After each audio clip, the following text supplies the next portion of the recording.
Hi guys, so we are closing in on Ride 2's release date. The game will be available for the Xbox One, PlayStation 4 and PC on October the 7th. And just to whet your appetite even further, let's dive into the game and check out the various modes, events and locations. Ride 2's main focus will of course be on the World Tour mode. So let's have a look at the World Tour mode then. As you can see, it is split between 4 categories. You've got the urban bikes, you've got street bikes, you've got the sport bikes and the racing bikes. And each category, as you can see, has 3 tiers. We have amateur, rookie and expert. So let's just have a look at the amateur tier for now.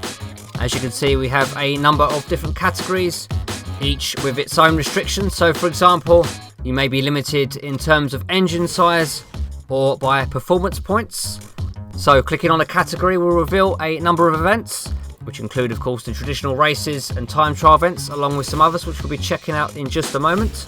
Progressing through the World Tour events will see you unlocking not only invitational events, but also different championships. You can also check out your team versus team stand-ins, as well as your own personal world ranking. So in terms of tracks, Ride 2 does not disappoint.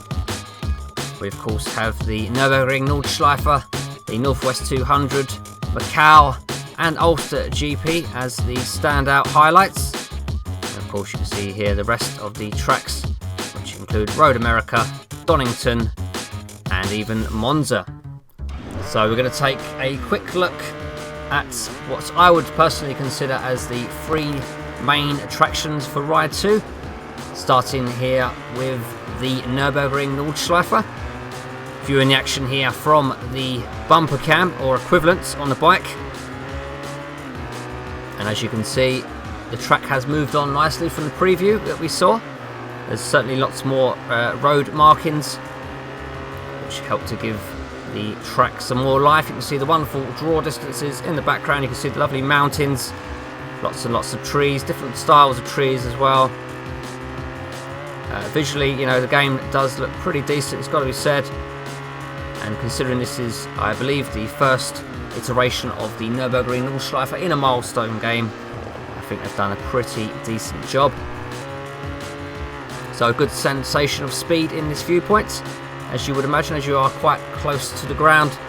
But it is a view that will certainly take some mastering, as I imagine the majority of players will play from behind the biker view.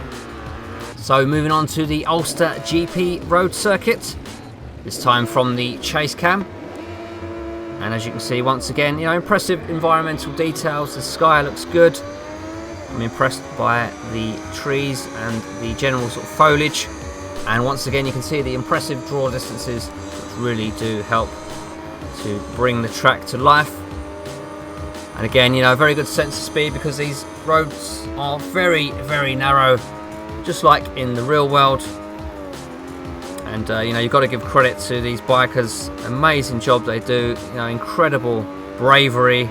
It is a very, very dangerous sport, of course. And it takes an awful lot of guts to get on these bikes and do speeds of in excess of 200 miles per hour. Absolutely incredible. And now moving on to the Northwest 200, and we'll be taking the action here from the cockpit cam, which again gives you a very good sense of speed. And once again, you know, impressed with environments, some good detail going into these town areas. So lots of crowds to the left and the right, which was a complaint we had in Ride 1. There just wasn't enough crowds there. Perhaps not enough here even, but still it's good to see an improvement. And it does help to really give the event a little bit more spectacle. You can see all the various vehicles on the roadside as well. Just adds to the feeling of it being a real world race. And again, you know, you've got to have absolute balls of steel here to get on these bikes. You can see the curbs, you know, one touch on the curbs and wow, you're in huge trouble. So it really is a sport not for the faint of heart. So it's great to see these road circuits, including Ride 2. You know, it really is shaping up to be a real biker's game and a true Gran Turismo with bikes experience. In terms of race events, Ride 2 once again does not disappoint. We of course have the traditional 3-lap races.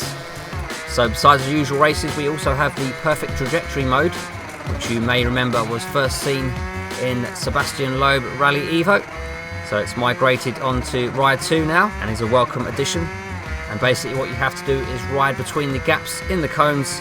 You're up against the time, and if you do hit any cones you will incur a small time penalty. So it is a bit of a handful. Elsewhere then you'll find time attack events where you'll go up against the clock. You can see the target times to beat on the top left of the screen, and you can see the helmet cam in action here. The helmet cam I did find a little bit odd because it does seem like the helmet itself is stuck on the screen and the bike can be seen rotating left and right, so it is a little bit odd, and it does take some getting used to. You'll also find pair races where you'll be competing as a team of 2, and your scores will be tallied together and the team with the most points wins. Ride 2 also features drag races. We're at a American highway location here, and all you have to do is shift up through the gears as you race against your rival. And I've got to say, the environment here is looking pretty impressive. Once again, some impressive draw distances and some stunning geological features on show. This viewpoint is exclusive to the drag racing, but you can cycle through any viewpoint you wish if you prefer. Finally then, we're going to take a look at the track day events. So basically, if you can imagine you turning up to a track as a pro rider, racing on this track along with other less experienced riders, and your goal here is to overtake as many of these slower riders as you possibly can, with the objectives seen there on the top left. So besides the events we've seen, Ride 2 also features a number of other events which we should be checking out, all going well, in future videos. So just days away from the release now, on October the 7th for the PlayStation 4, Xbox One and the PC platforms. In future content we'll be checking out the Nürburgring Nordschleife, Northwest 200 and Ulster GP in more detail. Also let us know in the comments which tracks and bikes you would like to see. If you enjoyed the video, we'd appreciate a thumbs up, and if you want to keep up to date with all your favourite racing games, make sure you are subscribing. So that's it for now. We'll have more on Ride 2 coming shortly. Thanks for watching.